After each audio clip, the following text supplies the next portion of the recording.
I'll start with a couple of questions for you. Will electric cars really provide a solution for a sustainable energy future? Are there any areas of Plymouth that you think should be regenerated? Is it too late to save the orangutans?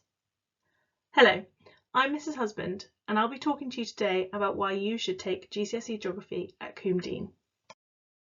Firstly, I'd like to talk about the reasons why I studied geography.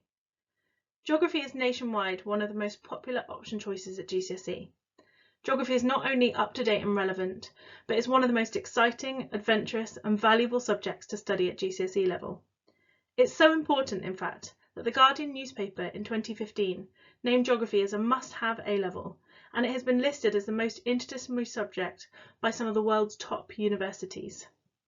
Geography brings together the world of hard scientific facts and processes with human interaction and reaction through skillful application. That's the strength in geography. We don't study for the sake of it, we problem solve. Geography has skills which can be transferred to many employment types, and as you can see here, geographers often do not struggle to get jobs. Geography helps you analyse information, solve problems, win debates, and investigate real issues that matter right now across the world. This means that the skills you gain from studying geography could lead into so many different sectors. Just talk to your geography teachers about some of the jobs or opportunities that they have had as a result of studying geography and travelling the world. Geography is known as a facilitating subject, which means that it can open a wider range of options for you if you choose to carry on studying at GCSE, then possibly A-level and beyond. So let's have a look at some of the exciting topics you'll study in your future geography lessons at Coombe School. We start with the Living World units, which specifically focus on tropical rainforests and cold environments.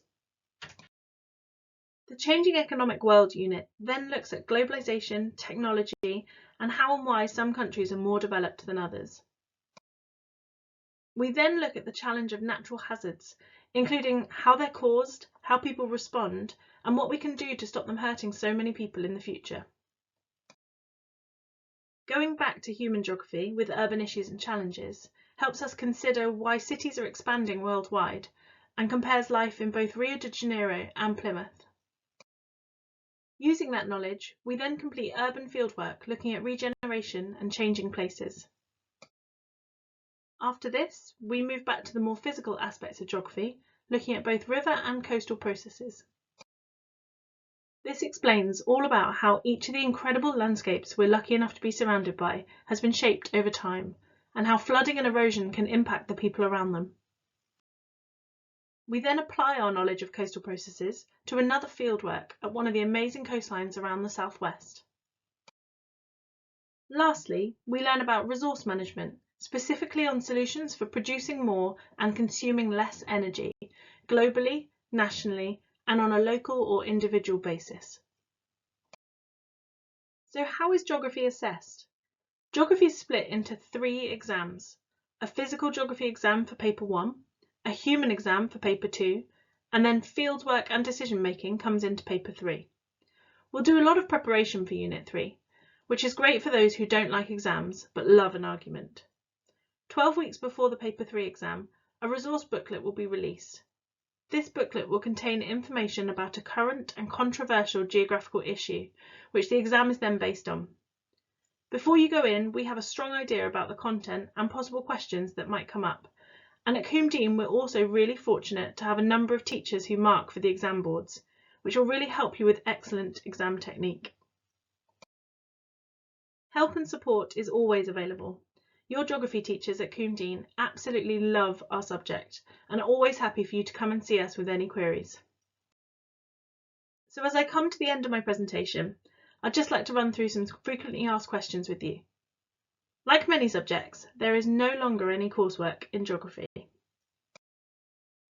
Lots of subjects pair well with geography, and it's very flexible in terms of what it can be combined with.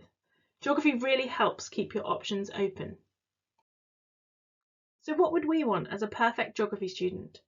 We'd want someone who's interested in the world around them, who's committed to work on areas that they find tricky, that has good inquiry skills, and wants to become a more sustainable global citizen.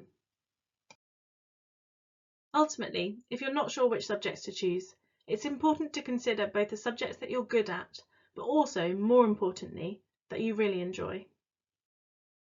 If you have any further questions, please feel free to speak to your geography teacher, contact me on the email address here, or come and see us in G Block. Thank you for listening.